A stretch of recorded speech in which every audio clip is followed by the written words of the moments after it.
Hey, shalom, shalom. It's the brother Abaya Buff from the DC Church, coming at you, giving all praise, glory, and honor to Yahweh Shema Washah, Bashim Kakadash, Yahweh being the Heavenly Father, Yahweh Shah being whom the world ignorantly calls Jesus Christ, Bashim meaning in the name,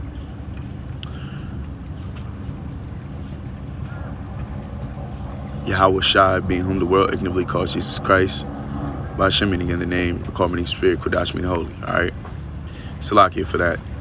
Just got a little bit distracted, but back on course.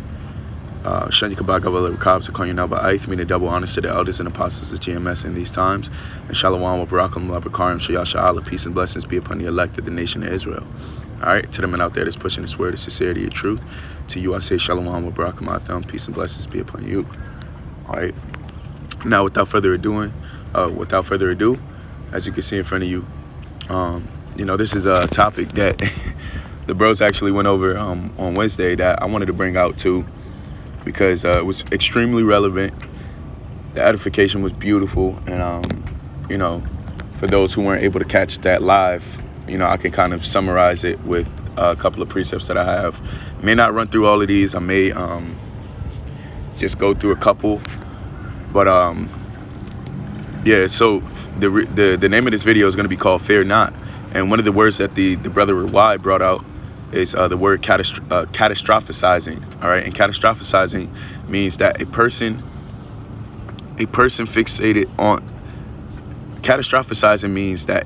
fixates on the worst possible outcome and treats it as likely even when it is not. All right, and that's one of the biggest points, and that is one of the biggest battles that we fight from day to day, because our biggest battle is internal. All right, and us creating this realm and this reality that's actually really not there. You cannot allow your mind to suppress you. You cannot allow your mind to bring you under. You cannot allow your mind to have control over you and control over your reality. Okay, and our whole goal, our whole focus in life is to go against the wicked thoughts that we have. All right, because you got to remember, the scriptures say that our heart is desperately wicked. All right, and because our heart is desperately wicked, it's always going to think of the worst possible outcome in any and every scenario. All right, so it is our job to consistently mortify the flesh, and that's what I think about when I think of the word catastrophizing.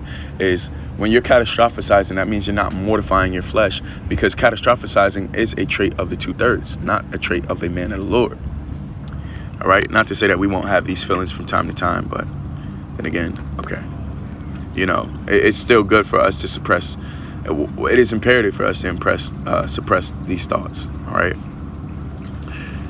It says therapy and medicines can help people reduce or stop catastrophizing, which the medicine is what? The medicine is Yahweh Shema Washai. And what's the therapy? The therapy is the men that he has around you to console you. All right. That's why the scriptures tell you to be continually with the godly man whom thou knowest to keep the commandments, and who will sorrow with thee if thou shalt miscarry. That sorrowing with thee if thou shalt miscarry is the therapy. All right. And it goes to say, it says, or stop catastrophizing. It is a type of cognitive distortion. All right. Distortion. Salaki, distortion. Which I'm actually going to look that word up real quick. Let's see. Look up. Distortion. It says alteration of the original shape, right? So this moves your mind, or brings your mind into a different shape. And they have different patterns for thought patterns or what have you. Like Esau knows how to map out how thought patterns look. So I'm sure that that specific thought pattern is one of those thought patterns that looks very, very uncomely. Okay? Because anything that's detrimental to your brain is going to have ugly or distorted shape. Right? So anyway, moving forward, Salakia. It's a lot of distractions around me, and I'm trying to get my video done. I want to make sure, or I'm trying to get that word out there, for the elect's sake, Lord's will. But what do we usually doubt? What are the things that we usually are stressing about? What are the things that we usually stress about? It's usually food, water, shelter, clothing.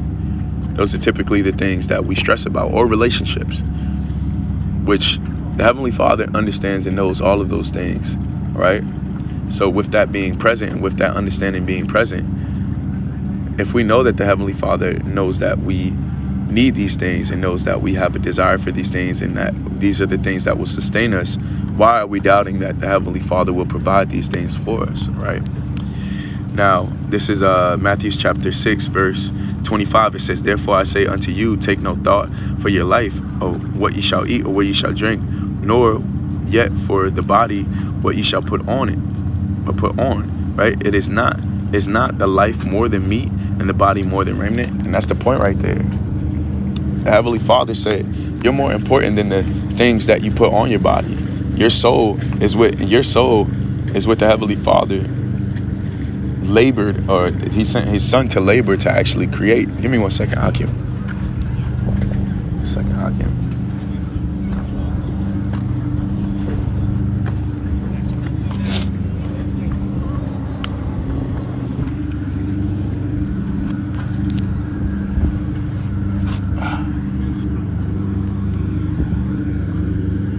Had to readjust myself. But your soul is what the Heavenly Father had labored to create, or sent his son to labor to create. All right. And Lord's will, we are a part of that perfect and that uncorruptible vine. All right. So verse 26, it says, Behold the fowls of the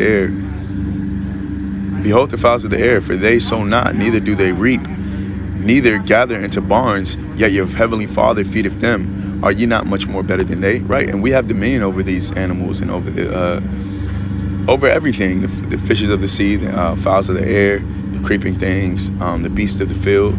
We have dominion over these things, and we're better than them. So if the Heavenly Father provides for these specific beasts, and I've set out grass for the cows to eat, worms for the fowls of the air to eat, how much more us? So skipping down to verse 30, it says, Wherefore, if Yahweh so clothe the grass of the field, which today is, and tomorrow is cast into the oven, shall he not much more clothe you, O ye of little faith? All right. So if the Heavenly Father is allowing, grass to fervently grow, even in the time where, you have acid rain and shit like that, he's allowing these trees to grow. He's allowing everything to flourish. How much more his servants? How much more the men that actually do his work? All right. And, I was just in a little situation myself, which I explained in the video before. And the Heavenly Father provided for me that quick. Gave the answer that quick. So that I don't need to stress, and it's all to breed a specific mindset. And that's why in the notes, I put adapting a mindset of fearlessness, which fearlessness is not doubting. It's courageousness. It's trust. It's because the word in trust is batak. All right. Which that batak is not just for trust. It's for of surety. That's another way that you could put it as, and the Heavenly Father is batak. He is of a surety, right? Especially to those that love him. So right now, we're in the midst of a realm that is set to go against us. And in this realm, the Heavenly Father is teaching us to trust him, which is so beautiful. The Heavenly Father set it up to where Esau, Edom has a possession of all things, and we have to go to him for the one of all things. But at the same time, he's showing us that we don't need Esau. We don't need anybody else except for him. All right. And that's the nature and the beauty of the faith that we have in the Heavenly Father, is that it's unwanting. All right. Ever bearing. We don't need anybody but the Heavenly Father. All right.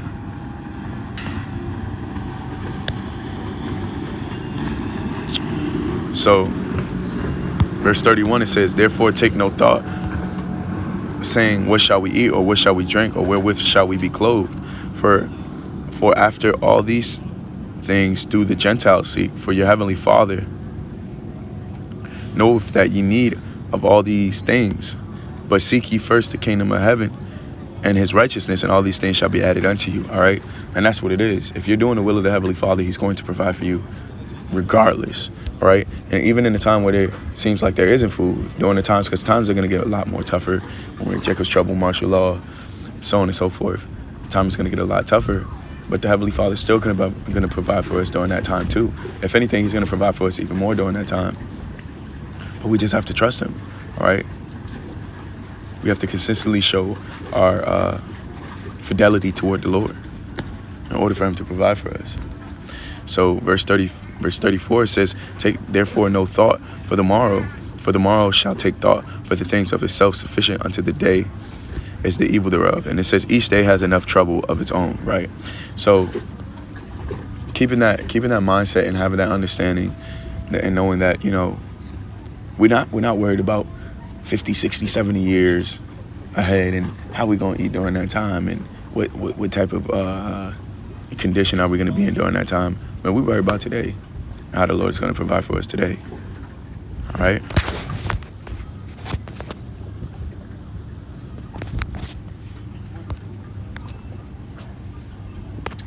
So let me go to Sirach, chapter 18, verse 1.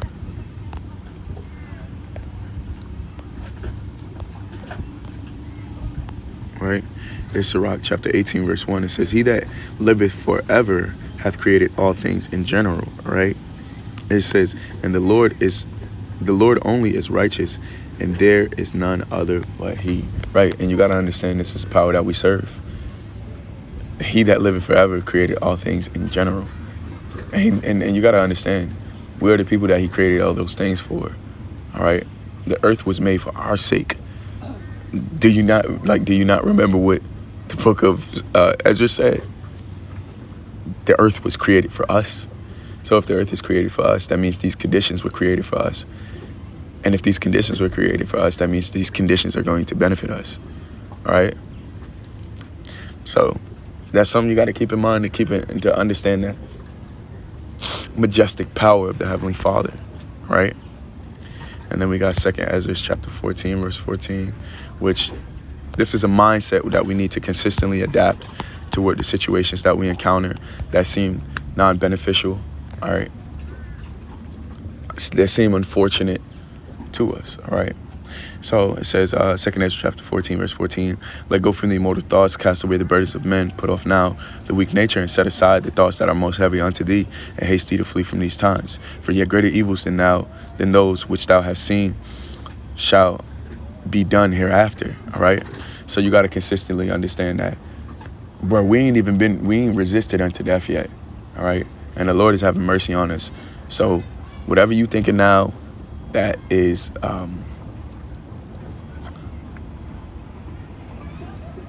basically, you know, severing your mind from the trust in the Heavenly Father, you need to put away those thoughts, all right? That is separating you from the trust and the love that you have in the Lord. You need to separate those thoughts, all right?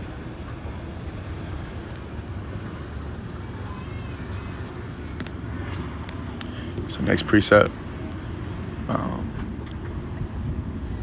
1 Maccabees chapter 12 and 9. This was the one that the bro Z brought out. This was your pa precept in chapter 12, I believe verse 9. It says, therefore, we also, albeit we need none of these things, that we only, it says, therefore, we also, albeit we need none of these things, that we have the holy books of the scriptures in our hands to comfort us, right? And as long as we have the word, as long as we have the understanding behind the word, as long as we have a built relationship with Yahweh Shema Shai, all the things that the heathen stress about, all the things that everybody stresses about as far as being provided for, because these people look at money as their safe way or their safe spot. What happens when the money ain't there? All right. These people look at the police as their safe spot. What happens when the police ain't there? All right. So for us, our trust and our foundation is something extremely sure. and the man that created all of this, all right? And that is the spirit and power and being of Yahweh Ba'ashem Yahweh Shai, all right? And as long as our foundation is in him and we trust in him, we can never go astray. We have comfort in any and every situation that we encounter, all right? So, I'm going to stop it right there. The rest of the precepts are right there. If you want to grab them for yourself, I would heavily advise you to, go into those precepts. Isaiah chapter 65, verse 13, 14. Zephaniah chapter 3, verse 12. 1 Timothy chapter 1, verse 17. Psalms chapter 57, verse 1 through 3, which is beautiful. I love that precept. And Psalms chapter 34, verse 17 through 19. I would heavily encourage brothers to go over those and, keep those in the front of your mind pertaining to, what we're going through as of right now, and so that you don't fear. All right. So with that, I give all praise and glory and honor to Yahweh Shema Shah, Bashem Kadash, Shane Kabad, Kawala Rakaza, Kwame Naba Aith, Shalom, Barak, and Love Karnshi, Ashala. Till next time, Akim. Say Shalom.